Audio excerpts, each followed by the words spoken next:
Et voilà, moi c'est Mistako. L'état civil Patrick Kouka, pour ceux qui vont me reconnaître.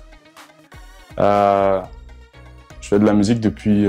sérieusement, j'ai vraiment commencé depuis 2004. Sinon, ben, j'ai toujours voulu en faire. J'ai touché à deux, trois logiciels amateurs, ça et là, plus jeune. Et depuis 2004, c'est devenu un peu plus sérieux. Bon, sérieux, j'ai passé un peu plus de temps. Alors, à part ça, ben, les premiers déclics, les premières prods que j'ai fait vraiment pour des gens, c'était avec un artiste qui est quand même un peu connu ici dans la scène underground à Montréal, Pépéto. Shout out. Donc je pense 2006-2007, bon, j'ai continué. À l'époque, ça sonnait pas, je dirais que ça sonnait pas aussi bien que maintenant.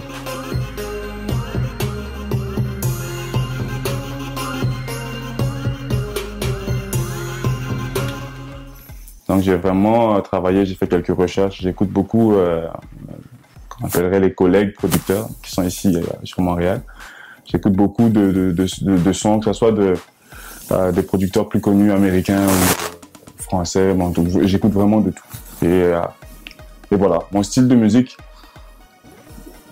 maintenant, en ce moment, 2015, je me dirige beaucoup plus vers ce qui est afrobeat. Je vais expliquer pourquoi. Veux-tu connaître la sweet life? Flotter dans des bulles de champagne, chambre louée, voiture louée, tout ce qu'il faut pour t'échapper.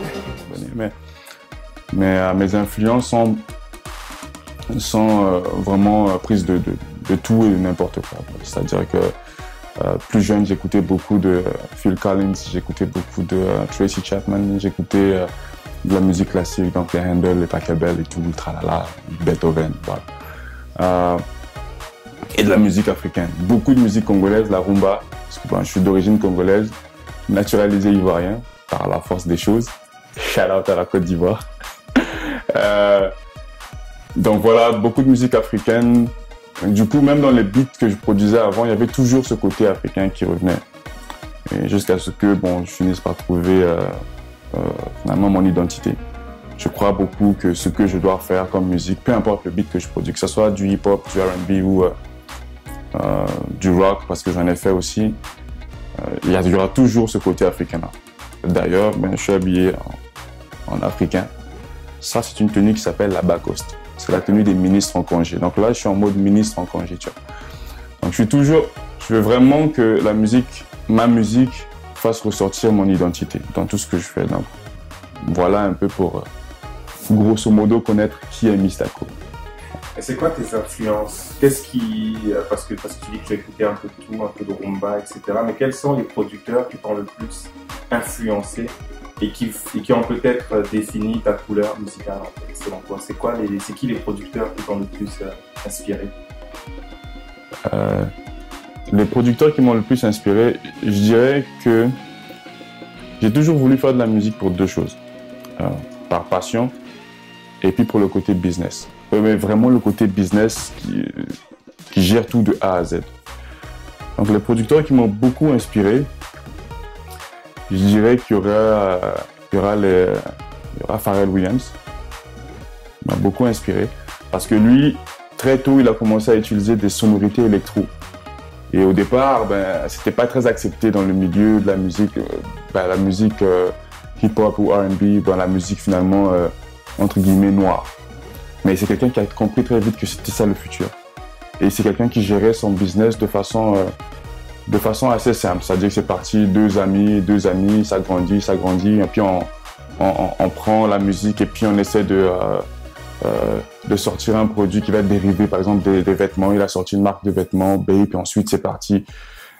Il y a eu lui, il y a Dr. Dre, et à Timbaland. C'est principalement ces trois-là. Après, il y a beaucoup de jeunes qui sont sortis maintenant que j'écoute et puis que j'adore là, comme Hit Boy. Ça, c'est eux du côté occidental, du côté occident. En France, il y en a quelques-uns aussi. Spike Miller, qui d'autre? Thérapie. Il y en a plein d'autres en France qui m'inspirent du côté beat. Mais les principaux sont vraiment parce que j'ai commencé par écouter d'abord de la musique américaine. Et en commençant à faire des beats, ceux qui m'ont inspiré, c'est d'abord les producteurs américains. Donc Pharrell Williams, Dr. Dre, et puis on avait un troisième qui est mentionné, j'ai oublié. Maintenant, au niveau de l'Afrique, il y en a que j'ai suivi aussi. Maintenant, bon, c'est plus la musique nigériane, mais avant d'aller au Nigeria, d'abord en Côte d'Ivoire, il y a des producteurs qui m'ont beaucoup inspiré par leur sérieux.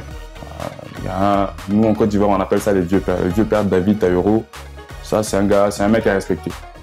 Parce que c'est quelqu'un qui est très business et puis qui a su dériver sa musique vers d'autres produits comme le cinéma, les séries télévisées.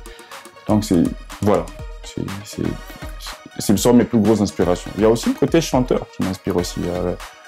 Au niveau africain, bon, inévitablement, les Papa Wemba, les Koffi Olomide. J'écoute beaucoup de musique de l'époque où j'étais même pas né, dans les années 60, avec les Franco, le Tumba Simaro, en Côte d'Ivoire, les Ernesto JJ. Je suis allé plus loin même avec. J'ai découvert un chanteur pendant une cérémonie officielle là, du nom de Série Simplice, qui est ivoirien. Les vrais Ivoiriens vont savoir de qui je parle. Donc voilà, c'est plein de sonorités comme ça qui font que ma musique sonne un peu. C'est très amalgamé. Hein. C'est un gros melting pot. Donc voilà.